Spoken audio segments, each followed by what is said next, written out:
벌써 3월의 마지막 주고 4월에 대한 이야기가 뜨겁습니다. 과연 4월 우리 증시 어떻게 전개가 될지 한번 전망해 보겠습니다. 규보증권 김형열 팀장 스튜디오 모셨습니다. 어서 오십시오. 네, 안녕하십니까. 안녕하세요. 2월 지나고 3월 들어서면서 우리 시장 과연 글로벌 시장과 다시 좀 리커플링이 이루어질까에 대한 이야기 많이 나눴었는데 썩 그러지는 못했어요. 4월 증시는 어떻게 예상하십니까? 네, 이제 4월은 곧 이제 2분기의 시작이기 때문에 네. 우선 어떤 1분기와의 어떤 그 차이점을 한번 생각해 볼 필요가 있겠고요. 1분기 주식 시장이 저점 기준으로 약 1930, 고점이 한 2050이었기 때문에 한 100포인트 내외 상당히 좁은 밴드에서 움직여 왔었다라는 네. 점입니다. 상대적으로 이렇게 유가증권 시장이 정체되다 보니까 코스닥으로 대표되는 개별주들의 랠리가 계속 지속되었다고 볼 수가 있고요. 네. 따라서 이제 4월 증시의 우리의 관전 포인트는 4월도 물론 중요하겠지만 2분기 전체적인 변화가 과연 1분기에 얼마나 차이를 두게 될 것인지를 점검하는 것이 중요하고 이와 연계될 수 있는 어떤 매크로적인 변수, 기업 실적 변수 등을 점검하는 것이 필요할 것으로 판단합니다. 네. 확실히 뭐 2분기가 시작되니까 우리가 1분기 실적에 대한 또 주목을 안 할 수가 없는 상황이고요. 여러 가지 이제 분위기들이 일단 4월은 3월보다는 좀 낫지 않겠느냐 이런 느낌도 살짝 제가 받았는데요.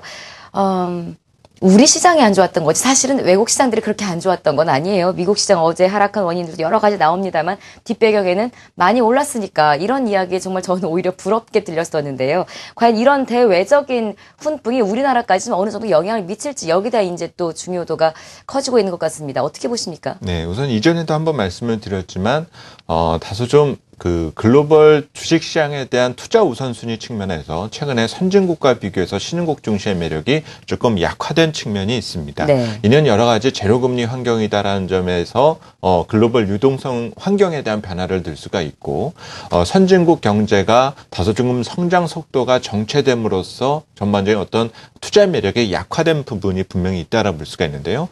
이는 우리 한국도 그렇게 크게 달라진 부분은 아니라는 점입니다. 우선 어떤 다른 나라와의 어떤 상대 비교를 우리가 먼저 하기보다는 내부적인 이유는 없는지를 한번 점검할 필요가 있겠는데요. 준비된 자료 화면으로 설명을 드리겠습니다. 네. 현재 글로벌 경기는 한국 경기는 점진적으로 개선될 것이다라는 기대 등을 갖고 있습니다. 현재 그 경기 선행 지수에 대한 변화는 현재 우측으로 그 방향성이 나오면서 전반적으로 아주 좋을지는 모르겠지만 경기는 좋아지지 않겠냐라는 기대 등이 반영은 되고 있는데요. 문제는 광공업 생산 지수를 기준으로 한 경제의 질량, 이 규모는 지난 2009년을 기점으로 해서 꾸준히 위쪽으로 올라가고 있었는데 최근에 들어서 그 정도가 상당히 경직되고 활력을 잃어가고 있다는 점을 확인할 수가 있습니다.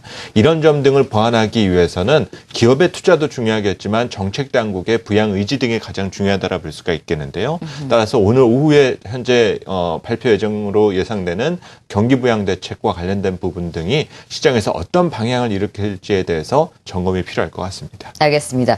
자, 두 번째로 좀 우리가 또 걱정하고 있는 부분이 계속 나와요. 외국인 수급이에요. 외국인 수급.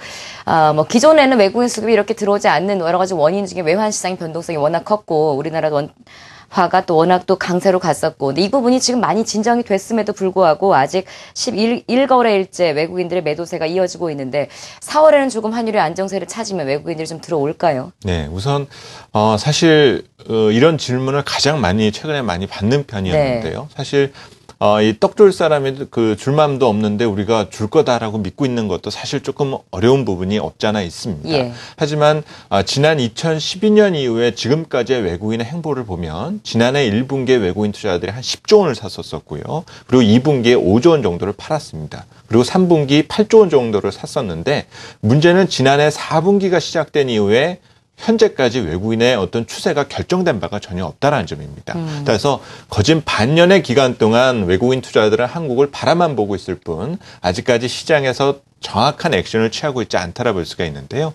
아무래도 주식 투자자들 입장에서만 놓고 보면 외국인 투자자들의 어떤 매수를 기대하는 부분 등이 있겠지만 외국인 투자자들 관점에서 볼 때는 현재 한국 증시에서 주식보다는 채권 쪽에 대한 관심을 여전히 두고 있다는 점입니다. 준비된 자료 화면으로 보여드리면요. 지난해 이후에 지금까지 외국인 투자자들은 주식시장에서 약 누적 기준으로 15조 원 정도의 매수 우위를 나타내고 있습니다. 아직까지 빠져나가지 않고 있다는 것만으로 로도 다행스럽다라는 평가를 해볼 수가 있겠고요. 문제는 이 기간 동안에 채권 시장에서는 현물을 기준으로 50조 원 매수 우위를 나타내고 있습니다. 이는 다시 말해서 외국인 투자자들이 봤을 때 한국에서 주식과 채권을 선택하게 된다면 여전히 채권이 매력적이다라는 평가를 하고 있다는 점이죠. 물론 채권 금리 저금리에서 뭐가 그렇게 매력적이냐라고 생각할 수도 있겠지만은 현재 선진국 중앙은행의 정책 금리가 대부분 1%를 밑돈다라는 점을 생각해서 보면 우리 국고 5년물을 기준으로 2% 후반에 있는 한국 채권은 여전히 매력적이다라는 점입니다. 따라서 외국인 투자자들은 조금 투자 우선순위에서 채권을 우선적으로 선택을 하고 있고 하지만 점진적으로 한국 증시의 어떤 긍정적 요인이 응집되고 누적되어 가고 있는 단계이기 때문에 2분기의 외국인 수급의 패턴은 그동안의 어떤 불균형적인 측면에서 점진적으로 매수 쪽으로 선회될 가능성이 있다는 쪽을 기대해 볼 수 있을 만한 부분으로 판단합니다. 네, 점진적이라는 단어가 또 앞에 붙었던 부분도 함께 여러분 참고를 좀 해야 될 것 같습니다. 4월 시장을 좋게 보는 여러 가지 이유 중에 또 가장 강력한 모멘텀 하나가 새 정부에 대한 정책 기대감이에요. 여기에 대한 이야기도 저희가 많이 나눴으니까 뭐 자세한 얘기 제가 또 중원본 하는 것보다는 새 정부 정책에 대한 정책 모멘텀 효과는 어느 정도로 예상하시는지요? 네, 우선 오늘 가장 시장에서 주목받는 것이 바로 이 그 박근혜 정부의 경기 부양 대책이 어떤 효과를 나타낼지와 관련된 부분인데요. 물론 경기 부양 대책이 나온다라는 것이 실물 경제와 단기적인 경기 모멘텀에 얼마나 영향을 줄까는 여전히 의문이 남아 있습니다. 또 여러 가지 추경 편성 과정에서 정치권에서의 여러 가지 혼선도 투자자 측면에서는 껄끄러운 부분으로 볼 수가 있겠는데요. 하지만 이미 지난해 설정된 2013년 정부 예산에서 대부분 교육이라든지 다소 내수 경기나 일자리 창출 등에 초점이 맞춰진 정부 예산 배분 과정이 있어 왔기 때문에 실제적으로 경제에 도움을 줄 수 있을 만한 정책과 실제적인 박근혜 정부의 경제 정책 방향을 읽어볼 수 있다는 점이 시장에서는 평가받을 가능성이 있다는 점입니다. 준비된 자료 화면으로 살펴보시면 현재 오늘 오후에 발표 예정이다 보니까 추경 예산의 규모에 대해서도 여러 가지 논의가 나오고 있는데요. 현재 최저 5조 원 정도에서 10조 원 정도가 가능할 것이다라고 예상이 되고 있습니다. 2009년 28조 원 정도의 추경 편성이 있었던 것과 비교하면은 상대적으로 그 폭은 크지 않다라 볼 수가 있지만 이미 지난 2013년 정부 예산이 5% 정도 늘었기 때문에 5조 원 내외의 어떤 추경 편성만 있게 되더라도 어떤 경제에 도움을 줄 수 있을 만한 기대 요인 등은 있다는 점입니다. 특히 과거 추경 편성이 이루어진 이후에 그 다음 해에 주식과 채권 시장이 동반 강세를 나타냈었던 사례를 생각해서 본다라면은 우선 우리 시장 측면에 있어서는 긍정적인 부분이 분명히 잇따라 볼 수가 있겠고요.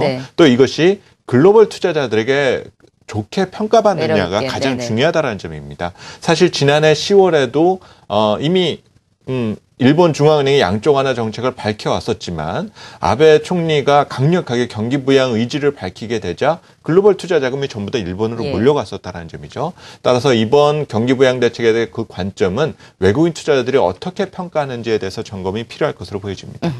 마지막 질문 드리겠습니다. 4월장의 상승근거 여러 가지 중에 이제 팀장님 의견을 들어보면 1분기 실적 결과에 주목하기보다는 2분기 실적에 대한 관심을 조금 더 갖자라는 얘기를 해주셨거든요. 여기에 대한 이야기 좀 더 풀어주시고 그래서 우리 투자자분들이 어떤 것들 관심 갖고 봐야 할지까지 정리 부탁드리겠습니다. 네, 우선 1분기 실적은 조금 더 하향 조정될 수 있는 여지는 있습니다. 하지만 이번 1분기 실적의 관전 포인트는 실적이 크게 좋아진다라는 측면보다는 이익의 저점 인식이 얼마나 강화되는지가 가장 중요하다고 볼 수가 있겠는데요. 준비된 자료 화면으로 보시면 지금 옅은 색으로 나타난 것이 주요 섹터별 우리 기업들의 1분기와 2분기 영업이익 컨센서스 추이를 나타내고 있는데 에너지나 소재, 산업재 쪽 같은 경우는 여전히 눈높이가 계속 낮아지고 있습니다. 1분기까지 여전히 실적이 좋을 것으로 예상되는 것은 필수 소비재가 포함된 음식료나 통신 그리고 유틸리티 등과 같은 경기 방어주가 여전히 앞서 있다고 볼 수가 있는데요. 근데 흥미로운 부분은 2분기 실적에 대한 기대는 조금씩 경기 민감주 쪽에 강해지고 있다는 점입니다. 그래서 4분기 주식시장의 관심 업종과 어떤 전략의 코드는 그동안의 어떤 디커플링에 대한 어떤 해소 가능성에 대해서 점검이 필요하다고 볼 수가 있겠고요. 여기에 핵심적인 포인트는 환율과 역시 외국인 수급으로 볼 수가 있습니다. 모멘텀 관점으로 본다면 1분기 실적에 대해서는 그렇게 아주 어떤 매력이 강한 편은 아니지만 네. 2분기에 대한 어떤 개선 기대가 여전히 강한 편인 IT와 그리고 IT에서의 중소형 종목들로서의 확산 가능성 등을 대비하는 것이 필요할 것으로 판단되고요. 저가 인식이 강한 PBR 관점에서의 투자 매력이 높은 종목들은 조선업종과 증권업종 등이 해당되기 때문에 해당 업종의 대표 종목들에 대해서 관심을 가져두시는 것이 바람직할 것 같습니다. 네. 자, 3월의 마지막 주에 4월 증시 전망해보고요. 여러분들께 필요한 투자 전략까지 세워봤습니다. 교보증권 김형열 팀장 함께했습니다. 고맙습니다. 네, 감사합니다.